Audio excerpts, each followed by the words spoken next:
एका जंगलात एक चिंकी नावाची छोटीशी खारुताई राहत होती। ती अतिशय उत्साही आणि आनंदी असे। ती भविष्याची फार चिंता करत असे। जंगलातील सर्व प्राणी हिवाळ्यासाठी अन्न साठवत होते, अन्न गोळा करत होते। मात्र चिंकीचा मित्र बंडू अतिशय आळशी होता। बंडू फक्त मस्ती करायचा, झोपा काढायचा, खोड्या काढायचा, उनाडक्या करायचा, पण तो भविष्याची कसलीही चिंता करत नव्हता। चिंकी मात्र आपल्या भविष्यासाठी खूप सतर्क होती। ती नेहमी उत्साहित आणि आनंदी असायची।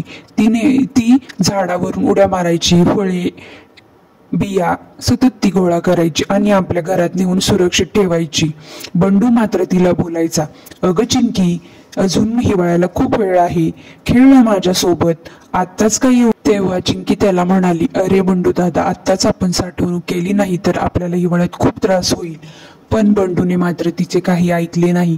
तो उनाडक्या मस्ती करतच राहिला आणि हिवाळ्याचे दिवस आले। सर्वत्र शांतता पसरली, बर्फ पडू लागला। तेव्हा मात्र सर्व पक्षी प्राणी आपापल्या घरात जाऊन बसले आणि बंडूची अवस्था खूप वाईट झाली। नंतर कोणीही बंडूच्या मदतीस धावून आले नाही। तेव्हा मात्र त्याला चिंकीची खूप आठवण आली। चिंकी आपल्या घरात सुरक्षित होती। बंडूने विचार केला की आता मी चिंकीकडे जातो आणि चिंकीला खायला काहीतरी मागतो, चिंकी नक्की माझी मदत करेन। बंडू चिंकीच्या घराखाली गेला आणि चिंकीला आवाज देऊ लागला, अगं चिंकी, अगं चिंकी।